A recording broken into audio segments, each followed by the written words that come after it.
Class 12 में जो unit 1 का नाम है वो क्या है? इलेक्ट्रोस्टैटिक। यूनिट का नाम इलेक्ट्रोस्टैटिक। तो इलेक्ट्रो का मतलब क्या होता है? इलेक्ट्रो का बेसिकली मतलब होता है चार्ज। क्या होता है? चार्ज। स्टैटिक का मतलब क्या होता है? कोई भी चीज किस में है?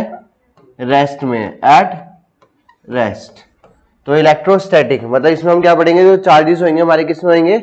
रेस्ट में होंगे, उसको हम क्या बोलते हैं? इलेक्ट्रोस्टैटिक बोलते हैं। क्या बोलते हैं? इलेक्ट्रोस्टैटिक। तो सबसे पहले हम बात करते हैं चार्ज की। किसकी बात करते हैं? चार्ज की। तो चार्ज को हम किससे नोट करते हैं? क्यू से। चार्ज को किससे नोट करते हैं? क्यू से। चार्ज कितने टाइप के होते हैं? दो टाइप के। One is positive charge, another one is negative charge. Atom chapter पढ़ा था क्लास 9th में। क्लास 9th में एटम चैप्टर में क्या पढ़ा था? ये क्या होता था? न्यूक्लियस। न्यूक्लियस के चारों तरफ क्या रिवॉल्व करते हैं? इलेक्ट्रॉन्स रिवॉल्व करते हैं। क्या रिवॉल्व करते हैं? इलेक्ट्रॉन्स। और न्यूक्लियस के अंदर क्या होता था? न्यूक्लियस के अंदर होता था प्रोटॉन होता था, और क्या होता था? न्यूट्रॉन होता था। क्या होता था? न्यूट्रॉन। ठीक है, प्रोटॉन होता था और क्या होता था? न्यूट्रॉन। तो जो ये पॉजिटिव होता है इसको हम बोलते हैं प्रोटॉन। क्या बोलते हैं? प्रोटॉन। नेगेटिव को हम क्या बोलते हैं? इलेक्ट्रॉन। क्या बोलते हैं?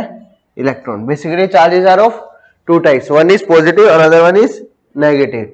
पॉजिटिव को हम क्या बोलते हैं? प्रोटॉन बोलते हैं। नेगेटिव को हम क्या बोलते हैं? इलेक्ट्रॉन बोलते हैं।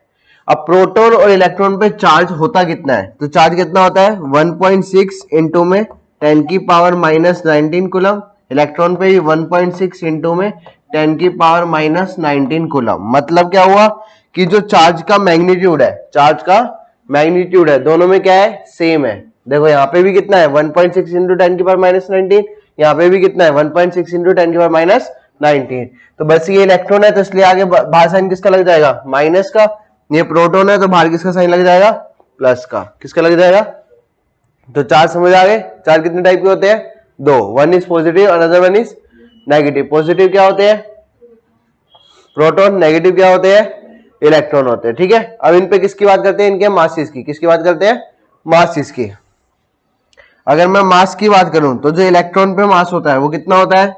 9.1 इंटू में 10 की पावर माइनस 31 kg। कितना होता है? 9.1 इंटू 10 की पावर माइनस 31 kg। प्रोटॉन पे मास कितना होता है? 1.67 इंटू में 10 की पावर माइनस 27 kg। प्रोटॉन पे कितना मास होता है? 1.67 इंटू 10 की पावर माइनस 27 kg। और जो मास ऑफ प्रोटॉन होता है, मास ऑफ प्रोटॉन होता है वो अप्रोक्सीमेटली इक्वल किसके होता है? मास ऑफ न्यूट्रॉन के। किसके होता है? मास ऑफ न्यूट्रॉन के। अब एक चीज बताओ, प्रोटॉन पे मास कितना है? 1.67 इंटू 10 की पावर माइनस 27 kg। और यहाँ पे कितना है? 9.1 इंटू 10 की पावर माइनस 31 kg। तो 10 की पावर जितनी ज्यादा नेगेटिव वो वैल्यू उतनी छोटी। तो ज्यादा नेगेटिव किस पे है? इलेक्ट्रॉन पे या प्रोटॉन पे? भाई 10 की पावर यहाँ पे कितनी है? माइनस 27। यहाँ पे 10 की पावर कितनी है? माइनस 31। तो ज्यादा नेगेटिव किस पे है? इलेक्ट्रॉन पे। तो इलेक्ट्रॉन का मास क्या होगा? छोटा है। किससे? प्रोटॉन से। तो मास ऑफ इलेक्ट्रॉन क्या है? छोटा है। किससे? मास ऑफ प्रोटॉन से। बात आ गई समझने? जितना कम नेगेटिव उतनी वैल्यू बड़ी, या जितना ज्यादा नेगेटिव उतनी वैल्यू छोटी। उसको हम क्या बोलते हैं? कि वो छोटा होगा। तो मास ऑफ इलेक्ट्रॉन कितना होता है? याद रखना है 9.1 इंटू 10 की power minus 31 kg। Mass of proton कितना होता है? 1.67 इंटू 10 की पावर माइनस 27 kg। आई बात समझ नहीं आई? आ गई? ठीक है, अब बात करते हैं प्रॉपर्टीज की। किसकी बात करते हैं? प्रॉपर्टीज की। तो सबसे पहली प्रॉपर्टी आती है एडिटिव प्रॉपर्टी। कौन सी प्रॉपर्टी? Additive properties.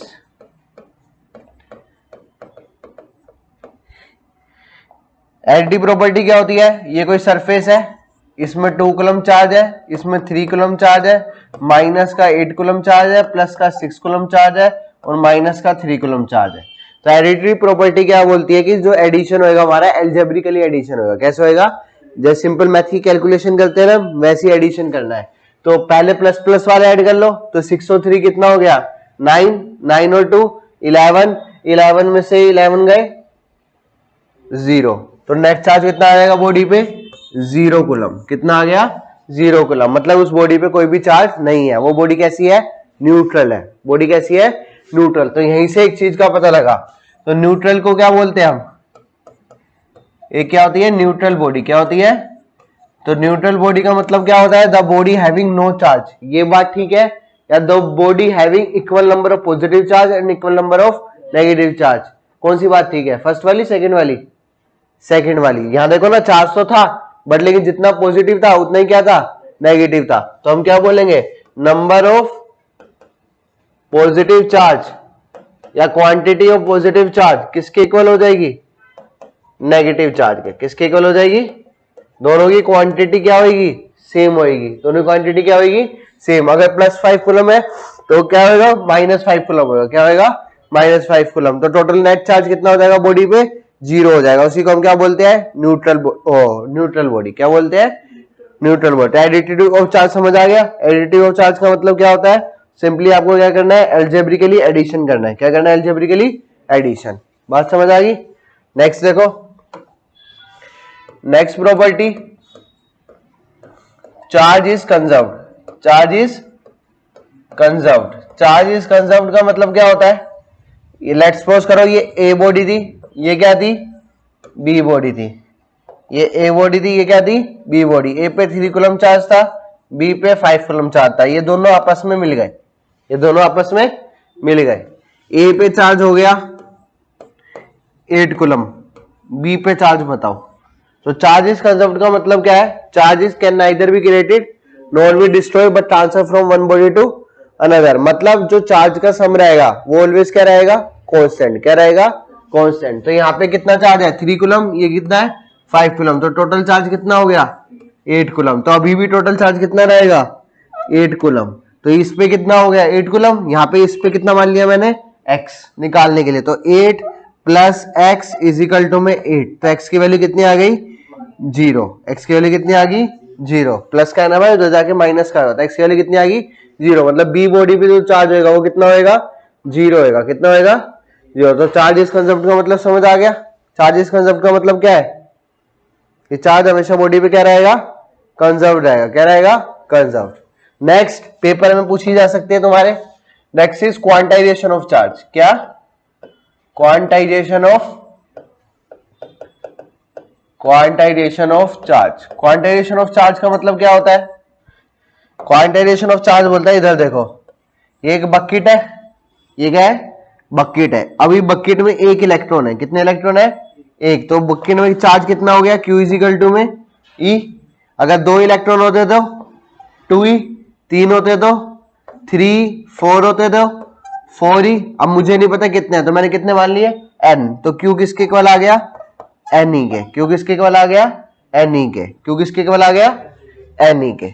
अब देखो बॉडी से मैं इलेक्ट्रॉन को निकाल भी सकता हूं और बॉडी से इलेक्ट्रॉन में डाल भी सकता हूं, कभी बॉडी से जब इलेक्ट्रॉन निकलते हैं तो उस पर क्या चार्ज आता है, पॉजिटिव, भाई कोई भी बॉडी इलेक्ट्रॉन को जब निकालती है तो उसमें क्या चार्ज आता है, पॉजिटिव, अगर उसमें इलेक्ट्रॉन डालते हैं क्या आता है, नेगेटिव, तो Q = कितना आ जाएगा, +-Ne, Q = क्या आ जाएगा, +-Ne। वापिस से देख लो एक बार, ये बकेट थी, बकेट में भी एक इलेक्ट्रॉन है, कितने इलेक्ट्रॉन है, एक, तो नेट चार्ज किसके बराबर हो गया, E के, अगर 2 होते तो 2E, 3 होते तो 3, अब मुझे नहीं पता कितने हैं तो मैंने कितने मान लिए N, कितने मान लिए N, तो Q = में कितना आ गया Ne। अब मैं इलेक्ट्रॉन को बाहर भी निकाल सकता हूं और इस बकेट के अंदर भी डाल सकता हूं, तो जब बाहर निकालूंगा तो हमेशा क्या चार्ज आएगा, पॉजिटिव, जब अंदर डालूंगा तो क्या चार्ज आएगा, नेगेटिव, तो इसलिए मैंने Q को क्या बोल दिया, Q किसके बराबर हो गया, +-Ne के। अगर मैं इसकी डेफिनेशन की बात करूं तो डेफिनेशन क्या आ जाएगी, Q का मतलब क्या है, चार्ज, ये कौन सा साइन हुआ, इक्वल टू का, N का मतलब क्या है, इंटीजर, इस E का मतलब क्या है, प्राइमरी चार्ज, क्या चार्ज है, प्राइमरी चार्ज, तो charge is always equal to integral multiple of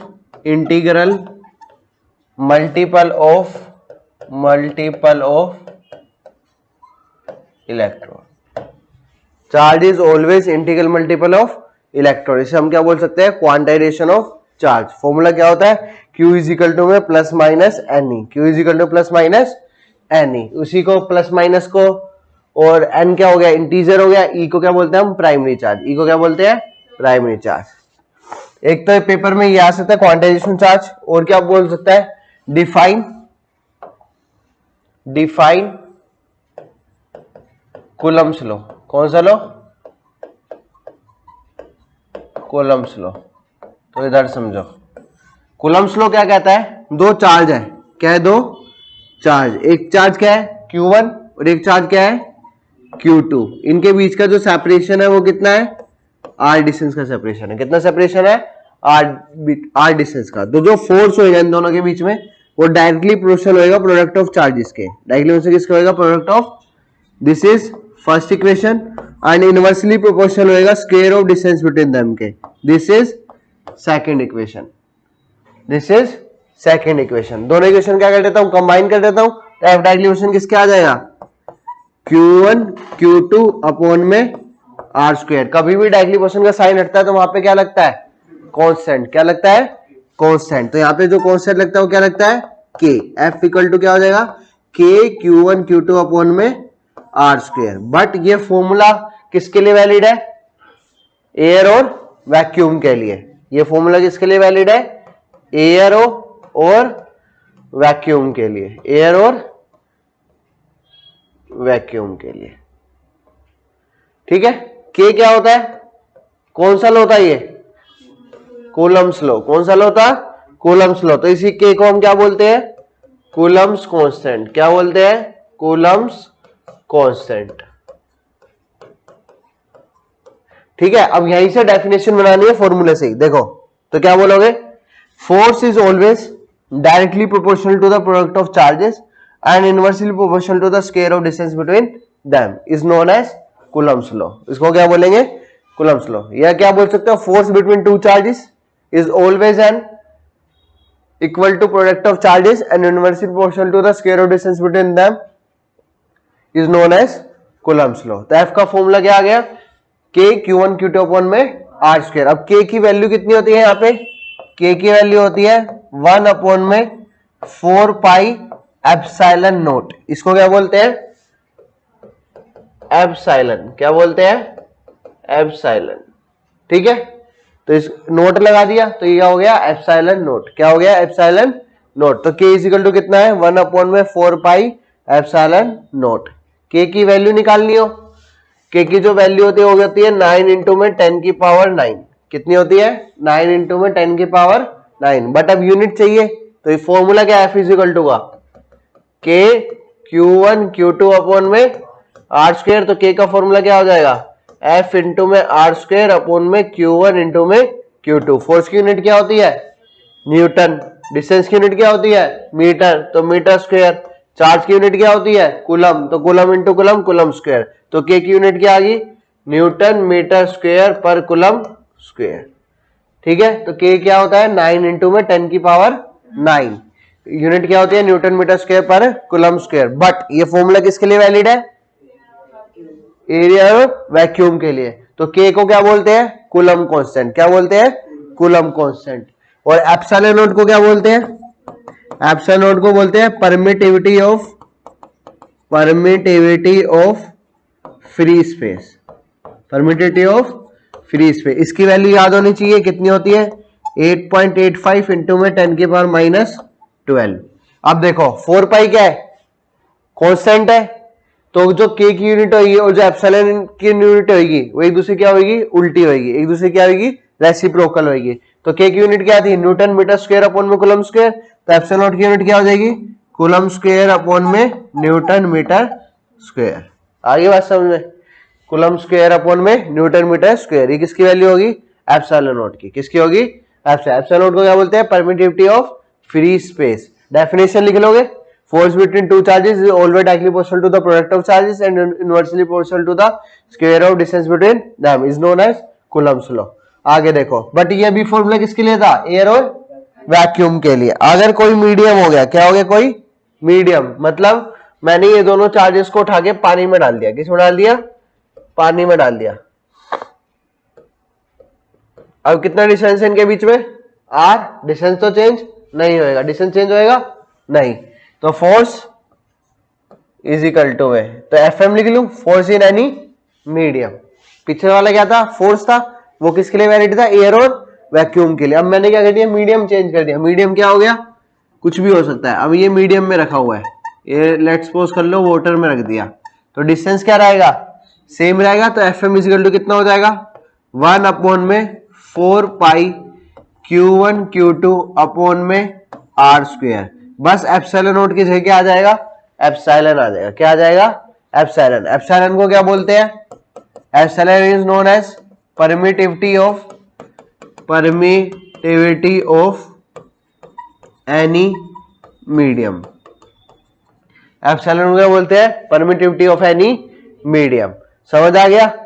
अब देखो दो फॉर्मूले निकले हमारे पास। कितने फॉर्मूले निकले, दो फॉर्मूले। एक फॉर्मूला क्या निकला, F इक्वल टू में 1 अपॉन में 4 pi epsilon nought Q1 Q2 upon में R स्क्वायर।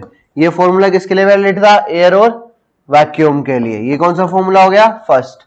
सेकेंड फॉर्मूला क्या निकला, force in any medium, that is 1 upon में 4 pi epsilon Q1 Q2 upon में R स्क्वायर। मतलब एयर और वैक्यूम या किसी और मीडियम में बस क्या चेंज होएगा, एप्सिलॉन नोट चेंज होएगा। क्या चेंज होएगा, एयर और वैक्यूम में क्या लगेगा, एप्सिलॉन नोट। यहाँ पे क्या लगेगा, एप्सिलॉन। एप्सिलॉन क्या बोलते हैं, परमिटिविटी ऑफ एनी मीडियम। अगर मैं इन दोनों इक्वेशन को डिवाइड कर दूं, क्या कर दूं, डिवाइड, तो ये क्या आ जाएगा, डिवाइड करूंगा तो ये F upon F M is equal to में 1 अपॉन में 4 pi epsilon nought Q1 Q2 upon में R स्क्वायर। नीचे क्या होगा, 1 अपॉन में 4 pi epsilon Q1 Q2 upon में R स्क्वायर। यही होएगा।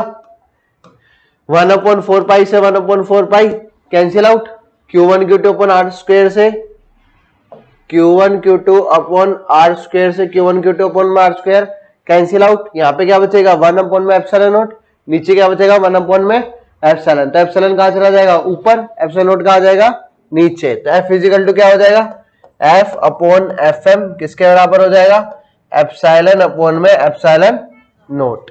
और यही किसके बराबर होता है, एप्सिलॉन आर के।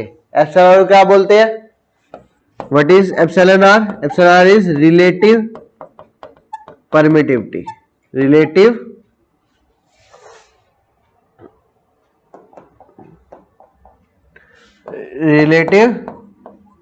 परमिटिविटी। एप्सिलॉन आर को क्या बोलते हैं, रिलेटिव परमिटिविटी। और इसी epsilon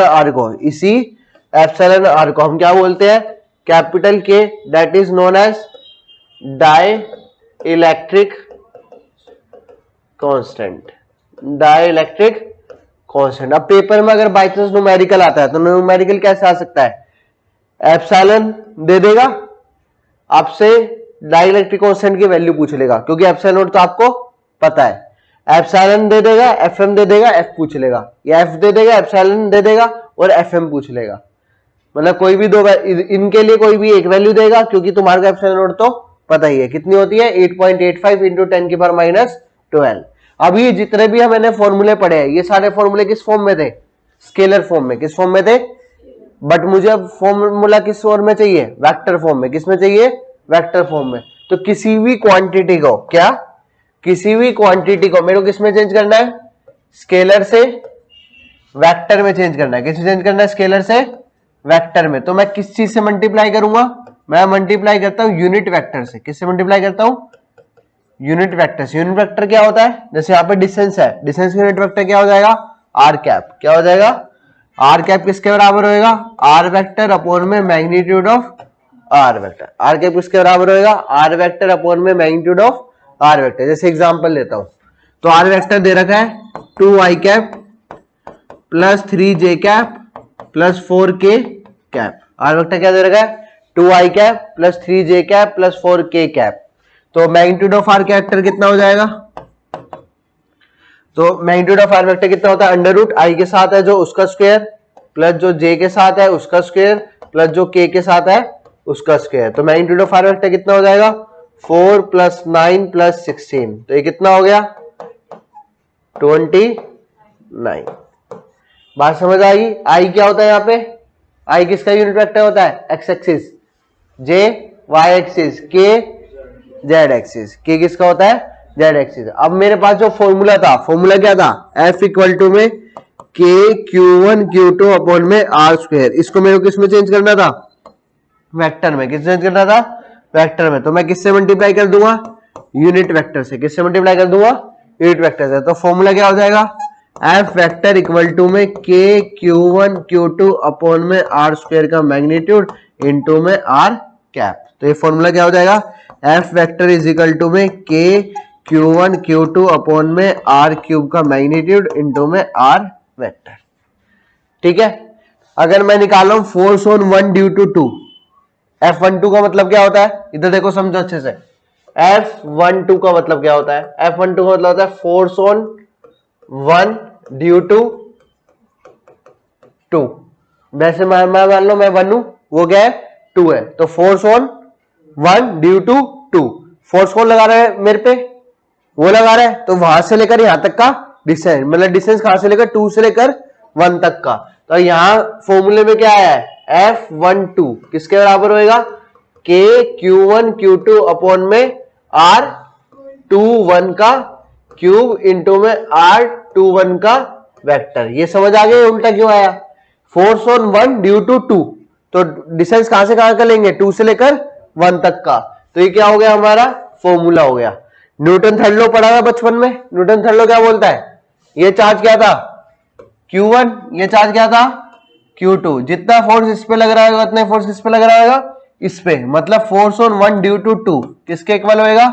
force on two due to one. But किस में इक्वल होएगा? मैग्नीट्यूड में। किस में इक्वल होएगा?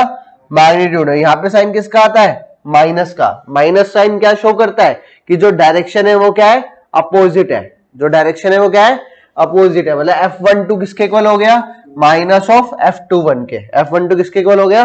माइनस ऑफ F21 के। अब इधर देखो, ये चार्ज है Q1। चार्ज कितना है? ये चार्ज क्या है? Q2। अब ये दोनों प्लस प्लस भी हो सकते हैं और दोनों माइनस, मतलब सेम चार्ज है। क्या है? मैंने बोला कि force on one due to two बताओ डायरेक्शन। तो force on one due to two, two की वजह से पहले पे फोर्स, तो डायरेक्शन क्या होगी? ये होगी। चार्ज देखो सेम है, सेम है, तो डायरेक्शन क्या हो गई? ये। अब ये क्या हो गया? Q1 और ये क्या हो गया? Q2। अब प्लस माइनस है, यह क्या है? माइनस प्लस, मतलब दोनों पे चार्ज क्या है? डिफरेंट है। फर्स्ट केस में दोनों में चार्ज क्या थे? सेम। अब दोनों में चार्ज क्या है? डिफरेंट। तो मैंने बोला force on one due to two बताओ। अभी साइन भूल जाओ। तो वन पे ड्यू किसकी वजह से? दूसरे की वजह से, तो यही डायरेक्शन होगी। फिर मैंने साइन देखे, साइन क्या थे? अपोजिट। तो डायरेक्शन क्या हो जाएगी? अपोजिट। जो आपने मानी है उसकी क्या हो जाएगी? जब सेम चार्ज होएगा तो डायरेक्शन क्या रहेगी? वही रहेगी जो आपने निकाली है। अगर डिफरेंट साइन हुए तो जो आपने निकाली है उसकी क्या हो जाएगी? अपोजिट हो जाएगी। उसकी क्या हो जाएगी? अपोजिट। इतनी बात समझ आई? आते जोट डाउन करो। नेक्स्ट टॉपिक है force due to multiple charges. Force due to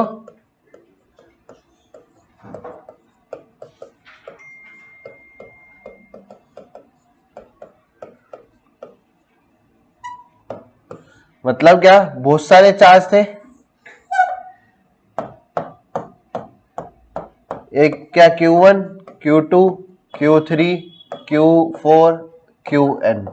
बहुत सारे क्या थे? चार्जेस थे। उसमें से मैंने एक चार्ज को फिक्स कर लिया। एक चार्ज को क्या कर लिया? फिक्स। जिसको मैंने क्या मान लिया? Q0 मान लिया। क्या मान लिया? Q0। क्या मान लिया? Q0।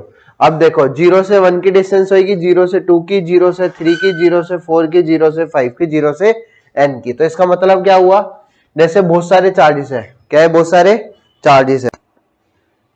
बहुत सारे चार्जेस है Qn। न्यूटन थर्ड लॉ क्या बोलता है? Every action has equal and opposite reaction. जितना मैं फोर्स दूसरी बॉडी पे लगाऊंगा उतनी ही फोर्स वो बॉडी किस पे लगाएगी? मेरे पे लगाएगी। मतलब नेट फोर्स। क्या फोर्स? नेट फोर्स किसके इक्वल हो जाएगा? F01 plus F02 plus F03 plus up to F0n। मतलब एक चार्ज को क्या कर लिया मैंने? फिक्स कर लिया, और उस पर सब चार्जेस की वजह से क्या निकाल रहा हूं? फोर्स निकाल रहा हूं। तो टोटल सब सम फोर्स को ऐड कर दूंगा तो मेरे पास क्या आ जाएगा? नेट फोर्स आ जाएगा। क्या आ जाएगा? Net force. क्या आ जाएगा? Net force. अभी इसमें तुम्हारे जो क्वेश्चन आ सकते हैं कि वो ट्रायंगल वाला जो तुम्हारी बुक में, या कौन सा क्वेश्चन आ सकता है? स्क्वायर वाला। वो हम क्वेश्चन करेंगे। या तो ट्रायंगल वाला आएगा कि कौन सा आएगा? स्क्वायर वाला।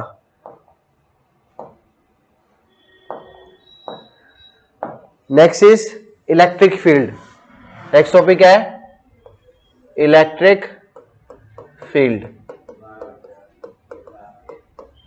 इलेक्ट्रिक फील्ड क्या होता है?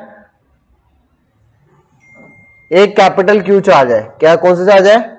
Capital Q. कैपिटल क्यू को हम कौन सा चार्ज बोलते हैं? Source charge. क्या बोलते हैं? Source charge. एक है क्यू नोट। क्या है? Q naught. इसको हम बोलते हैं टेस्ट चार्ज। क्या बोलते हैं? Test charge. ये टेस्ट चार्ज कहां पे रखा हुआ है? इंफिनिटी पे रखा हुआ है। कहां रखा हुआ है? इंफिनिटी पे। इस इंफिनिटी से इस चार्ज को मैं उठा के सम डिस्टेंस आर तक लेके आ रहा हूं। कहां तक लेके आ रहा हूं? सम डिस्टेंस आर तक। कहां से उठा के ला रहा हूं? इंफिनिटी से उठा के ला रहा हूं। कितने डिस्टेंस तक उठा के ला रहा हूं? आर डिस्टेंस तक उठा के ला रहा हूं। ठीक है, तो अब देखो टेस्ट चार्ज का मतलब होता है जिसका खुद का इलेक्ट्रिक फील्ड और खुद का मैग्नीट्यूड क्या है? बहुत स्मॉल है। बहुत क्या है? स्मॉल। जिसको मैं क्या कर सकता हूं? नेग्लेक्ट कर सकता हूं। क्या कर सकता हूं? नेग्लेक्ट कर सकता हूं। ठीक है, या क्या है? बिल्कुल भी नेग्लिजेबल है। यह बिल्कुल क्या है? नेग्लिजेबल है। तो टेस्ट चार्ज क्या होता है? पता लग गया। टेस्ट चार्ज क्या होता है? जिसका खुद का मैग्नीट्यूड क्या होएगा? बहुत कम होएगा। खुद का जो फील्ड होएगा बहुत क्या होएगा? कम होएगा। इसको मैं चार्ज को उठा के किसके पास ला रहा हूं? सोर्स चार्ज के पास। क्या किसके पास ला रहा हूं? Source charge. अब ये सोर्स चार्ज इस क्यू नोट पे कितना इफेक्ट दिखाता है उसको ही हम क्या बोलते हैं? इलेक्ट्रिक फील्ड बोलते हैं। क्या बोलते हैं? इलेक्ट्रिक फील्ड बोलते हैं। बात समझ आएगी? अब बिल्कुल स्मॉल क्यों लाए? अब यार पता, इसकी पूरी ताकत किसके सामने पता लगेगी? कोई बिल्कुल कमजोर आदमी आएगा ना। जैसे तुम लोग रोड पे चलते हो तो ज्यादा ताकत किस पे दिखा सकते हो? रिक्शे वाले पे। तुम्हारे सामने पुलिस वाला आया, उस पर सारी ताकत दिखा सकते हो अपनी? नहीं दिखा सकते। ऐसे ही सोर्स चार्ज के सामने मैं किसको लेके आया? टेस्ट चार्ज को लेके आया। किसको लेके आया? टेस्ट चार्ज को लेके आया। तो टेस्ट चार्ज ने जब इस पे फील्ड दिखाया तो जो फील्ड का फॉर्मूला निकल के आता है वो क्या निकल के आता है? E इज इक्वल टू में एफ बाय क्यू नोट। क्या निकल के आता है? E इज इक्वल टू में एफ बाय क्यू नोट। और जो इलेक्ट्रिक फील्ड होती है वो कौन सी क्वांटिटी होती है? Vector quantity. कौन सी क्वांटिटी होती है? Vector quantity. फोर्स क्या होता है? अभी फॉर्मूला बताया था, के Q one Q two upon में आर स्क्वायर। के क्यू वन कितना है? Capital Q. क्यू टू कितना है? क्यू नोट अपॉन में आर स्क्वायर अपॉन में क्यू नोट। क्यू नोट से क्यू नोट कैंसिल। तो इलेक्ट्रिक फील्ड का फॉर्मूला क्या आ गया? के क्यू अपॉन में आर स्क्वायर। सॉरी, के क्यू अपॉन में आर स्क्वायर। तो इलेक्ट्रिक फील्ड का फॉर्मूला क्या आ गया? के क्यू अपॉन में आर स्क्वायर। ठीक है, अब देखो चार्जेस कितने टाइप के थे? दो। One is positive, other one is negative. Positive से हमेशा है इलेक्ट्रिक फील्ड क्या होती है? Normally outward. नॉर्मली आउटवर्ड होती है। नॉर्मली क्या होती है? आउटवर्ड होती है। यही इधर नेगेटिव चार्ज होता तो क्या होती? नॉर्मली इनवर्ड होती। नॉर्मली क्या होती? इनवर्ड होती। ये दोनों अलग अलग है। अगर एक पॉजिटिव होता और दूसरा क्या होता? नेगेटिव। पॉजिटिव से चलती कहां एंड करती? नेगेटिव पे। पॉजिटिव से चलती कहां एंड करती? पॉजिटिव से चली कहां पे एंड करी? नेगेटिव। पॉजिटिव से चली कहां एंड करी? नेगेटिव पे। तो ये पॉजिटिव से कहां निकलेगी? बाहर। नेगेटिव में क्या करेगी? एंटर।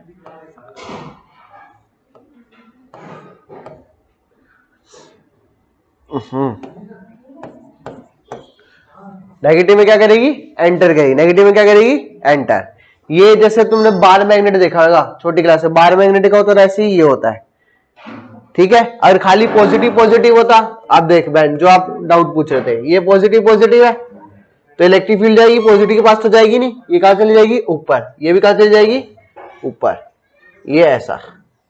तो ये ऐसा बनेगा ग्राफ।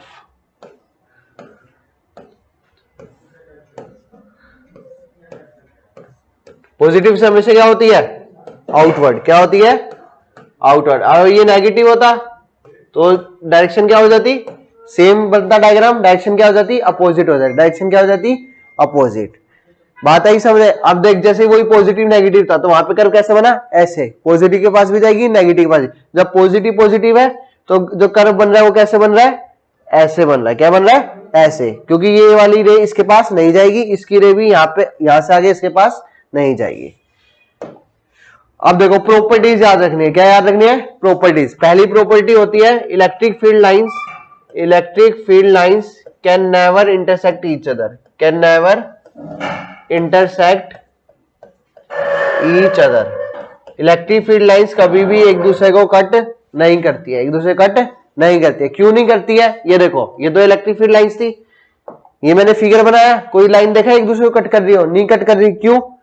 क्योंकि अगर बाई चांस दो कट कर गई तो एक टेंजेंट तो ये बन रही है भाई साहब, इस पॉइंट पे कट करिए, यस या नो, एक टेंजेंट इस पॉइंट पे ये बन रही है, एक टेंजेंट ये बन रही है, और एक पॉइंट पे दो टेंजेंट होना क्या होता है, इम्पॉसिबल। एक पॉइंट पे दो डायरेक्शन में देख सकता हूं मैं अभी फॉर एग्जांपल नॉर्थ में देख रहा हूं, तो इसी टाइम पे साउथ में देख सकता हूं, नहीं देख सकता, तो ये पॉसिबल नहीं है, इसलिए इलेक्ट्रिक फील्ड लाइंस कभी भी इंटरसेक्ट नहीं करती है। ठीक है, दूसरा पॉइंट, अगर वहां पे कॉम्बिनेशन ऑफ चार्ज रखा हुआ है, एक पॉजिटिव है और एक क्या है, तो इलेक्ट्रिक फील्ड लाइन कहां से स्टार्ट होगी, एंड कहां पे हो जाएगी जाके, पॉजिटिव स्टार्ट हुई, नेगेटिव पे क्या हो गई, एंड होगी, पॉजिटिव स्टार्ट हुई, नेगेटिव पे क्या होगी, एंड हो गई।